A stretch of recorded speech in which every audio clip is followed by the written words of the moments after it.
Skilled MBA Case Study Series in General Management.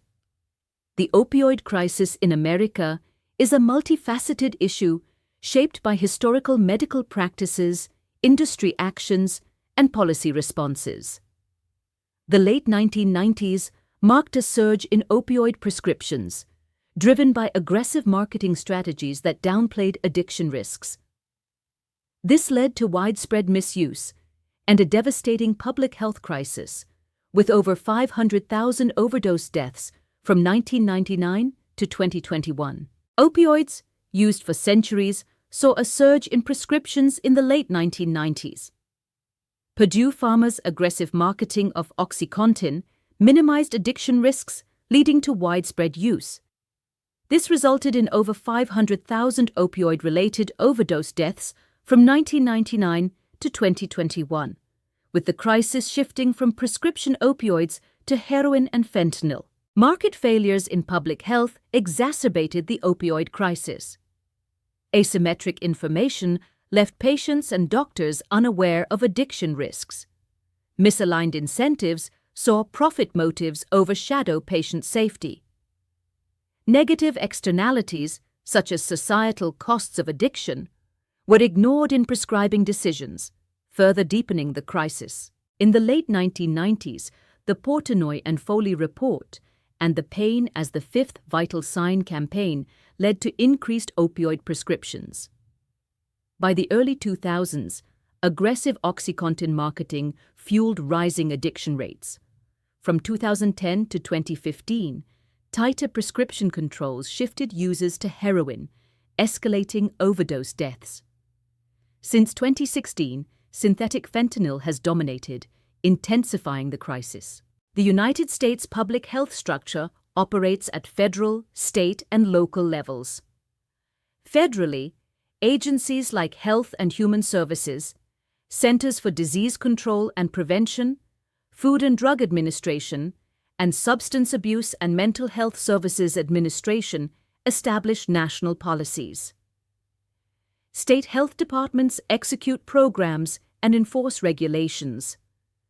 Locally, county and city agencies deliver direct services and manage community responses, ensuring a comprehensive approach to public health challenges. The Controlled Substances Act of 1970 classified opioids but did not closely monitor prescribing practices.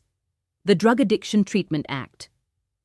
Waiver, introduced in 2000 and expanded in 2016, permitted buprenorphine prescribing for opioid use disorder in office settings. The Substance Use Disorder Prevention, that promotes opioid recovery and treatment for patients and communities Act of 2018, further expanded prevention, treatment, and recovery services, aiming to address the opioid crisis comprehensively. The pharmaceutical industry played a significant role in the opioid crisis. Companies like Purdue aggressively marketed opioids as safe for chronic pain, targeting high-prescribing doctors. Marketing materials downplayed addiction risks, often citing flawed studies. Additionally, they influenced medical education by funding pain societies and shaping prescribing guidelines through financial relationships. Opioid use disorder alters brain chemistry, affecting reward pathways. It's a chronic, relapsing medical condition, leading to compulsive use despite harmful consequences. Socially, it disrupts families, communities, and healthcare systems, highlighting the multifaceted impact of this disorder. The opioid crisis has resulted in over 500,000 deaths from 1999 to 2021. The economic impact is staggering, with a $1.5 trillion burden encompassing healthcare, criminal justice, and lost productivity. Additionally, 2.1 million Americans are affected by opioid use disorder, highlighting the urgent need for comprehensive solutions. Government agencies like the Department of Health and Human Services, Centers for Disease Control and Prevention, Food and Drug Administration, and Substance Abuse and Mental Health Services Administration, along with state health departments, play crucial roles in policy and regulation. The healthcare system, including providers, hospitals, insurers, and pharmacy benefit managers, is pivotal in treatment delivery. Industry stakeholders, such as pharmaceutical companies, distributors, and pharmacies, influence drug availability. Community involvement from patients, families, advocacy groups, and treatment centers is essential for support and recovery. Evaluating policy responses reveals strengths and limitations. Prescription monitoring curtails doctor shopping but varies by state. Medication-assisted treatment, expansion offers evidence-based treatment, yet faces access barriers and stigma. Naloxone distribution reverses overdoses, but doesn't tackle addiction's root causes. Prescriber education enhances knowledge, but doesn't ensure behavior change. Balancing pain management involves ensuring patients with legitimate needs receive appropriate care while assessing individual risk factors for misuse. Regular monitoring through check-ins and prescription reviews is crucial.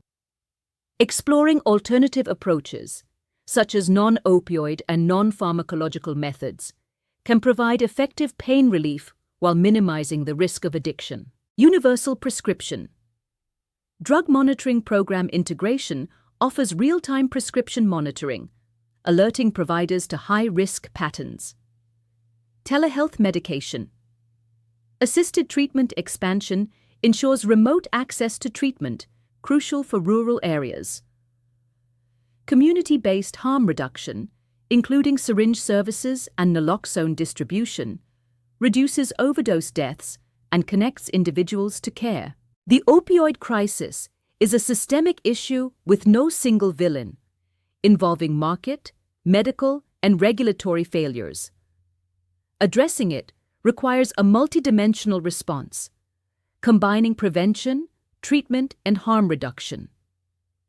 Effective solutions demand coordinated action among government, healthcare, and communities to align efforts and resources. Thank you for your attention.